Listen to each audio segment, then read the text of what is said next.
You won't believe what happens when you wake up at 4 a.m. every day, but the oldest, healthiest people on earth all do it. Stick with me for just a few minutes and you'll uncover a life-extending ritual so powerful, it's been silently shaping the lives of centenarians across the globe.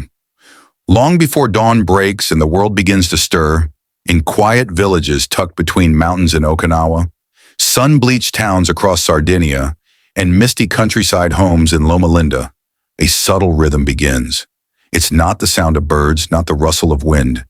It's the quiet, deliberate motion of men and women who have seen a century of sunrises. And yet, there they are, up at 4 a.m., moving with purpose, calm, and clarity.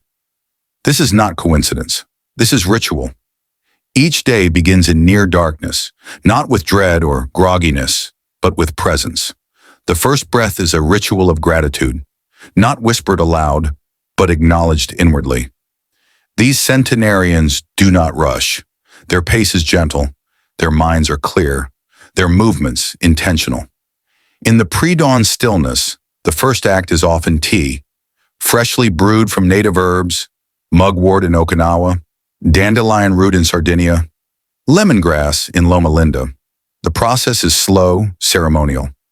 Water is boiled over a flame, leaves steeped with care, the aroma filling the room like incense in a temple. It's a meditation before the day begins. As the steam rises, they begin a second ritual, movement. Not exercise in the modern sense. No dumbbells, no mirrors, just movement that honors the body's limits and strengths. Stretching arms that once carried grandchildren, knees that have bent for prayer, backs that have bowed in respect and humility. Tai Chi in the garden, gentle yoga on the floor, or walking barefoot in the soil. This is not fitness, this is alignment. There's a reverence for time. They do not chase it, they welcome it. Their days start before everyone else's, not out of obligation, but reverence. In the quiet, they listen to their bodies, to the world, to the whispers of something bigger. The 4 a.m. ritual is not merely a practice, it's a philosophy, a return to rhythm. And in this sacred hour, there is space for what modern life erases. Stillness, slowness, soulfulness. There is a story of a man in Okinawa named Hiroshi. At 103, he still tends to his garden. But every morning before the sun kisses the soil, Hiroshi rises. He makes tea with his wife, who is 99. They sit without speaking, listening to the kettle, the breeze, the bamboo creaking outside. Then he walks, not for steps or calories, but to greet the earth. He stops to thank the tree that shades his home, the stones lining his path. This gratitude, repeated daily, becomes the architecture of his soul. The ritual of thanks expands to the cells, and the body listens. A woman in Sardinia, named Giovanna, now 102, recalls how her father would wake before dawn to pray. Not in a church, but in the fields. He would kneel and press his forehead to the ground, and so she does the same.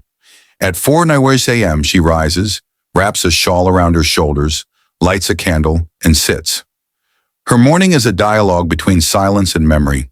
She sings lullabies she once hummed to her children, folds her linens with care, and opens her window to let in the air, always fresh, always clean. Science catches up slowly to what the soul already knows. Studies from the Blue Zones confirm this. Those who live the longest are not simply eating well or moving more. They are spiritually anchored. Their routines are not about discipline, but devotion. The pre-dawn ritual is their chapel, their confessional, their place of rebirth. Hormones reset, cortisol lowers, heart rate balances, mental clarity sharpens. But deeper than biology, something stirs, something ancestral, something eternal. There's a harmony to rising when the world still sleeps. You begin in stillness and carry it with you. Your breath deeper, your choices cleaner. You are not rushed by the sun, nor ruled by the clock. In this space, miracles happen. The centenarians know this. They do not hoard wisdom, but they live it. In Costa Rica, a man named Diego, now 108, says he owes his life to one thing: rhythm. Not a schedule, a rhythm. Wake with nature, move with nature, eat with nature, rest with nature. At 4 a.m., Diego rises. He lights a fire not just to cook, but to remember. His grandfather did the same. As the flames dance, he offers a prayer, not a request, a thank you for another day, for the breath in his chest, for the work of his hands. The ritual spreads to other aspects.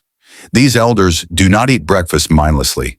Their first meal is part of the ceremony, small, whole, rooted in the land. Fruits picked from their trees, rice or sweet potato grown in their yards. Nuts, water, nothing processed, nothing rushed. The act of eating is not consumption, it is communion. They don't touch their phones. Most don't have them. Their news comes from the wind, the birds, the whispers of neighbors. They are not distracted. They are dialed in. And this presence, this radical attention, becomes medicine. Children see them and learn, not through instruction, but through observation. In these early hours, values pass down: resilience, reverence, patience, balance. The 4:00 a.m. ritual becomes the glue between generations, the bridge between past and present. Across cultures, the same truth repeats. The hour of stillness is the hour of transformation. In villages of Icaria, Greece, elders wake to the scent of rosemary, the echo of goats in the hills.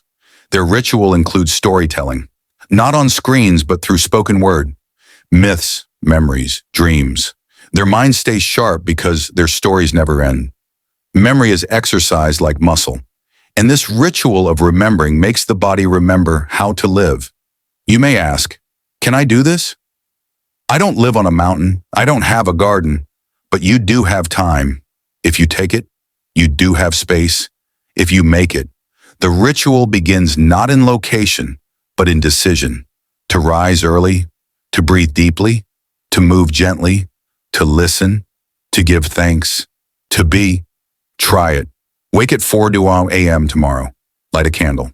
Boil water. Move slowly. Do not scroll. Do not rush. Listen. Watch the sky change. Hear your own heartbeat. Stretch. Make tea.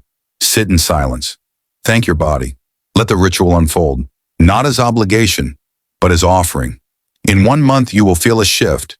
In 1 year, you will feel reborn. In a lifetime, you may live long enough to share it, to pass it down, because it's not about waking up early. It's about waking up fully. And when you do, you'll realize the secret to living 100 years was never a secret. It was just early. So what happens when you rise at 4:00 a.m.? The same thing that has happened for centuries to the wise, the grounded, the peaceful. You remember who you are, why you're here, and how to live not just long, but well. The ritual is waiting. Are you ready?